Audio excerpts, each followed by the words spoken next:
Olá, meu querido aluno, minha querida aluna, seja muito bem-vindo a mais uma aula e vamos continuar aqui os nossos estudos, tudo bem? Hoje o que eu quero dizer para vocês, a gente já viu a parte da morfologia e agora a gente vai entrar no segundo momento, tá? Lembra que o nosso curso ele é dividido em gramática, literatura e redação. Estamos em gramática. Dentro da gramática nós temos morfologia, sintaxe e semântica. Nós já vimos a morfologia, agora vamos entrar na segunda, que é a questão da sintaxe, tá? E antes de iniciar, eu quero já fazer uma pequena separação para que você não tenha muita confusão na sua mente quando eu estiver discussando algumas coisas, tá? A primeira delas é você fazer uma divisão, que muitas vezes a gente usa, né? Quase até como um sinônimo, a questão do que é frase, do que é oração e do que é período. São coisas que tem uma pequena diferença, é importante que você saiba, tá? Quando eu digo que a determinada coisa é uma frase, eu estou falando de uma sentença, de alguma coisa que faça sentido, tá? Que você leia e consiga ver um sentido, algum nexo naquela expressão, tá bom? Quando eu falo que determinada estrutura é uma oração, eu estou querendo dizer o quê? Que nela tem pelo menos uma forma verbal, tá? Ou um verbo nesse contexto, tá bom? Então, não necessariamente na frase ela vai ter um verbo, ela pode fazer um sentido, mas a partir do momento que ela tem um verbo, a gente não chama mais de frase, a gente chama de oração, tá? Então, e período? Bom, período, na verdade, ele é uma frase organizada em uma ou mais orações, ou seja, quando a gente fala em período, é na verdade uma frase que tem uma forma verbal ou mais de uma, né? Se tiver mais de uma forma verbal, é mais de uma oração.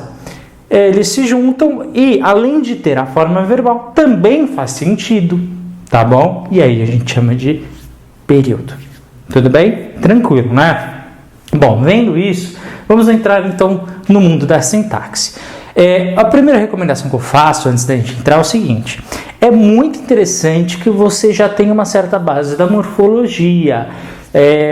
Você tem que pelo menos bater o olho e saber mais ou menos qual é a questão morfológica de cada uma das palavras. Vai te facilitar e muito a vida se você já saber a questão da morfologia antes de iniciarmos aqui a sintaxe. Vai te ajudar bastante. Principalmente em algumas palavras morfológicas, como a questão do verbo, a questão de preposição é essencial, você identificar uma preposição, senão você nunca vai saber a questão de objeto, se vai ter objeto, não vai ter, se é objeto direto, indireto, tal, tá? Própria questão do verbo, a gente já vai ver isso para identificar o núcleo. O que eu quero que você saiba dentro da questão da sintaxe, para começar, que há uma pequena separação entre o que é essencial, a gente chama de termos da oração essenciais, são fundamentais, né? A gente pega uma frase, a gente vai conseguir dividir em questões essenciais. No caso, são duas coisas só, tá? Toda frase que a gente for analisar aqui, a gente vai ver. Uma parte vai ser o sujeito, outra coisa vai ser o predicado. Autor, o que é o sujeito e o que é o predicado? A gente já vai ver isso, tá?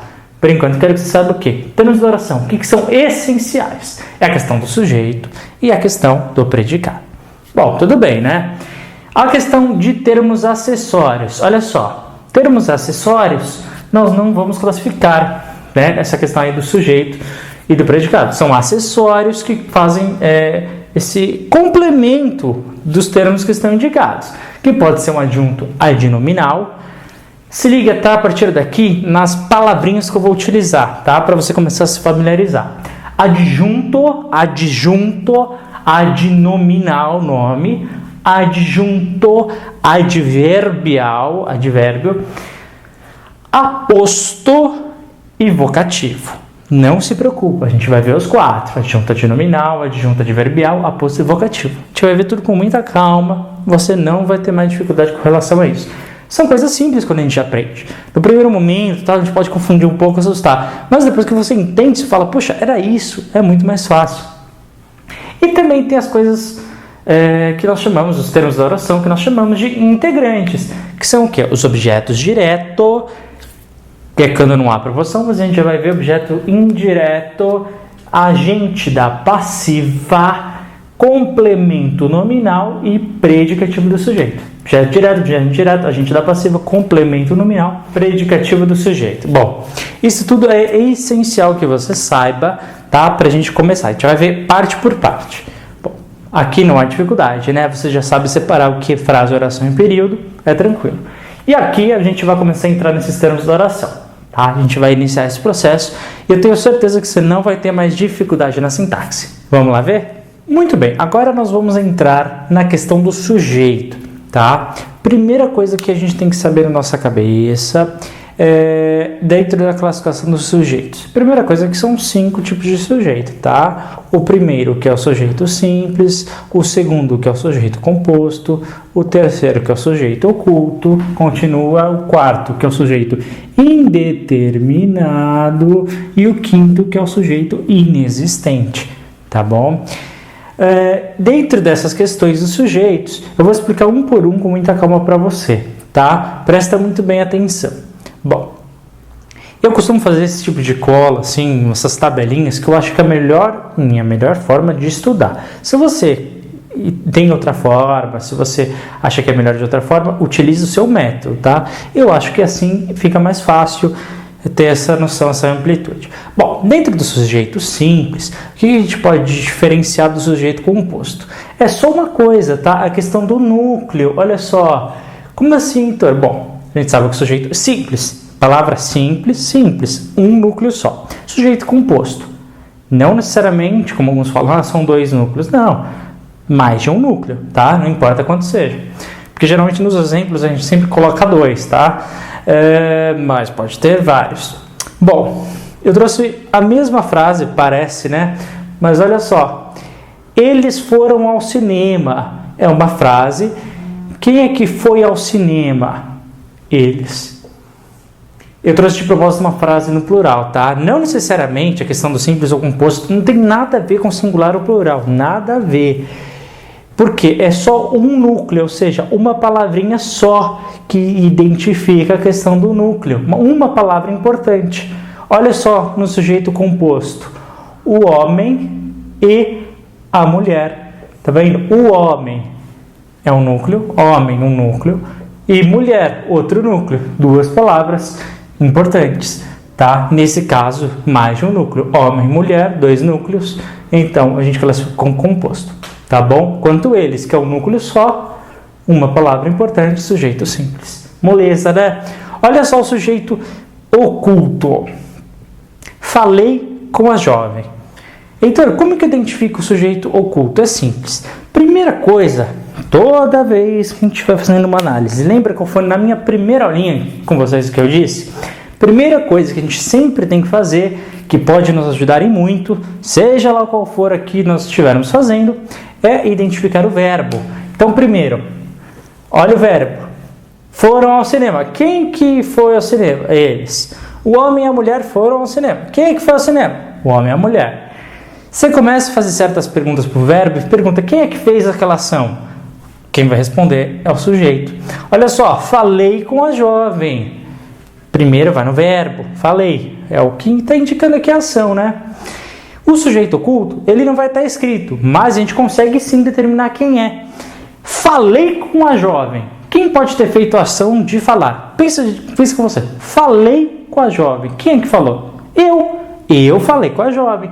Não está escrito eu falei com a jovem, mas nós sabemos que é o eu. Só pode ser eu. Eu falei com a jovem. Por quê? Porque o verbo não dá para conjugar com outra coisa. Tá? O verbo já está dizendo, eu falei com a jovem. Não está escrito eu, mas a gente sabe. Não está escrito, mas determinando sua pessoa. Primeira coisa que tem que saber na sua cabeça é diferenciar simples, composto e oculto. Tá? Separa isso na sua cabeça. Conseguiu? Aí você vai para os outros. Aí você vai identificar os outros 2. Os outros 2 também é muito, muito fácil. Olha só, nós temos o sujeito indeterminado e nós temos o sujeito inexistente. Bom, então, como é que funciona o sujeito indeterminado? O sujeito indeterminado, ele não se refere a alguém determinado, tá? Ele vai aparecer, gente, de 2 formas. Ou ele sempre está na terceira pessoa, tá? Lembra? Eu, tu, ele, nós, vós, eles. ele sempre vai aparecer na terceira pessoa, ou do singular ou do plural, tá? Terceira pessoa do plural. Bom, disseram, por exemplo, falaram mal de você. Quem que falou? Bom, falaram mal. O que significa? A gente geralmente usa o sujeito indeterminado quando a gente quer dizer alguma coisa, mas não quer dizer quem é que fez. Você está percebendo? Isso é um recurso linguístico, tá? A gente sabe que alguém falou, a gente sabe que alguém disse, a gente sabe, disseram, a gente sabe que alguém fez isso. Só que a gente, por algum motivo, não quer falar para a pessoa que está escutando quem é que fez a ação. Percebe com o recurso linguístico? Então, muitas vezes, não determinar o sujeito é interessante dependendo daquilo que a gente quer causar, tá? Olha, disseram, a gente sabe que alguém disse, mas não sabe quem. Por isso, a gente não consegue determinar quem é a pessoa, você não consegue colocar nada aqui atrás, tá? Disseram. Também é usado, e você já deve ter visto muitas vezes, por exemplo, notícia de emprego, terceira pessoa do singular. Precisa-se. A gente sabe que precisa, né? Precisa-se, e aí vem a frase, de um trabalhador. Você não sabe quem é que está precisando, tá bom? Mas você sabe que alguém precisa de alguma coisa, mas você não sabe quem está precisando, tá? Precisa-se. Você não sabe quem é que quer, mas você sabe que alguém quer alguma coisa, entendeu? Por isso, indeterminado. A gente não consegue ver exatamente quem é a pessoa que faz. Olha só, e também tem a questão do sujeito inexistente. Pô, Heitor, tem como não existir o sujeito? Olha, é um pouco discutível isso, tal, mas vamos lá. Nós podemos achar como sujeito inexistente os verbos impessoais, presta atenção, ou naturais. Como assim, Heitor? 3 exemplos, tá? Toda vez que eu usar o verbo haver como existir, ou seja, havia problemas, só que esse haver, o verbo haver, ele funciona como existir. Então, você substitui na sua cabecinha. Existem problemas? Beleza, existem problemas. Olha só, está substituindo esse havia, não está? Pelo verbo haver como existir? Beleza. Então, a gente classifica como sujeito como inexistente.